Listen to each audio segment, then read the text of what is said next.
क्या आपने कभी सोचा है कि किसी अनजान मुसाफिर से मिली एक मुस्कान भी आपकी जिंदगी बदल सकती है? क्या आप मानते हैं कि जो हम दूसरों को देते हैं, वही किसी और रूप में लौटकर हमारे पास आता है? आज की कहानी सिर्फ एक साधारण महिला की नहीं है। ये कहानी है विश्वास की, सेवा की और उस करुणा की जो इंसान को इंसान बनाती है। बहुत समय पहले की बात है। एक छोटे से गांव के आखिरी छोर पर एक टूटी फूटी सी झोपड़ी में एक विधवा महिला अपने छोटे से बेटे के साथ रहती थी। उसका नाम था सीता। पति के निधन के बाद जिंदगी की हर मुश्किल से लड़ती हुई वो अपने बेटे को पालने की कोशिश कर रही थी। गांव के लोग उसे देखते पर कोई मदद नहीं करता। वो हर दिन खेतों में काम करती और जो थोड़ा बहुत मिल जाता उसी से गुजारा चलता। पर एक बात उसमें खास थी, उसका दिल। वो कभी किसी भूखे को मना नहीं करती थी। एक दिन दोपहर के समय गर्मी बहुत ज्यादा थी।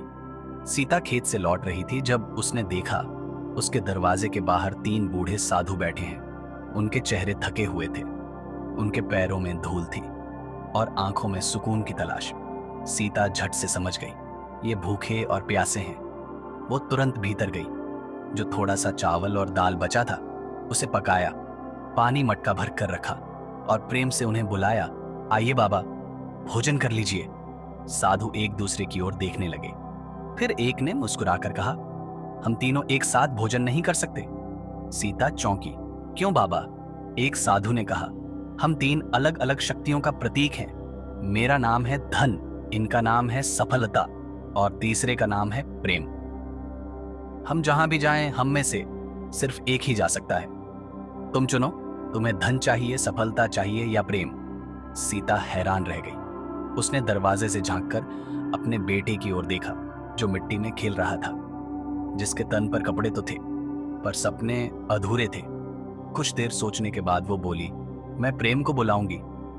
साधु मुस्कुराए। प्रेम खड़ा हुआ और सीता के साथ भीतर चला गया। लेकिन आश्चर्य की बात यह हुई, बाकी 2 साधु भी साथ चल पड़े। सीता ने चौंक कर पूछा, आप लोगों ने तो कहा था कि सिर्फ एक ही भीतर आएगा। एक साधु मुस्कुराकर बोला, अगर तुमने धन या सफलता को बुलाया होता तो सिर्फ वो आता, लेकिन तुमने प्रेम को चुना और जहां प्रेम जाता है वहां धन और सफलता खुद पीछे पीछे आ जाते हैं। उस दिन के बाद से सीता की जिंदगी धीरे धीरे बदलने लगी। वो खेत में काम करती रही पर अब लोगों का व्यवहार बदलने लगा। गांव वाले उसकी मदद करने लगे। किसी ने बीज दिए, किसी ने कपड़े, किसी ने बेटे की पढ़ाई में हाथ बंटाया। सीता को समझ आया, हम जितना प्रेम दुनिया को देते हैं वो उतना ही बढ़कर लौटता है। सीता का बेटा अब बड़ा हो गया था। उसने मां से सीखा, कभी किसी भूखे को खाली हाथ मत लौटाओ, कभी किसी को नीचा मत दिखाओ और जो पास है वो खुशी से बांट दो। वो पढ़ाई में भी अच्छा था और व्यवहार में भी। गांव का वही लड़का बाद में एक बड़ा डॉक्टर बना जो गरीबों का इलाज मुफ्त करता था। जब किसी ने पूछा, तुम ऐसा क्यों करते हो, तो वो बस इतना कहता, क्योंकि मेरी मां ने मुझे सिखाया है कि जहां प्रेम होता है वहीं सच्चा धन और सफलता होती है। सीता अब बूढ़ी हो चुकी थी। एक दिन वो अकेली बैठी थी जब वही 3 साधु फिर उसके घर के बाहर आए। उनकी आंखों में चमक थी और चेहरों पर शांति। सीता ने मुस्कुराकर उन्हें पहचान लिया। उन्होंने कहा, मां, तुमने प्रेम को चुना और तुम्हारे भीतर जो दया और करुणा थी उसने पूरे गांव को बदल दिया। आज हम तुम्हें आशीर्वाद देने आए हैं। तुम्हारे जैसे लोग ही इस दुनिया को रहने लायक बनाते हैं।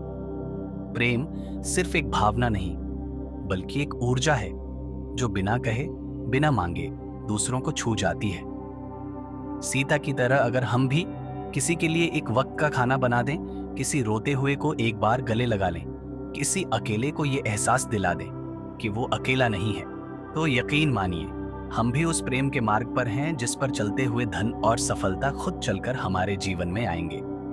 ये कहानी सीता की नहीं, ये हर उस इंसान की कहानी है जो प्यार से जीता है, जो देने में यकीन रखता है और जिसने अपनी जिंदगी को दूसरों की मदद से बेहतर बनाया है।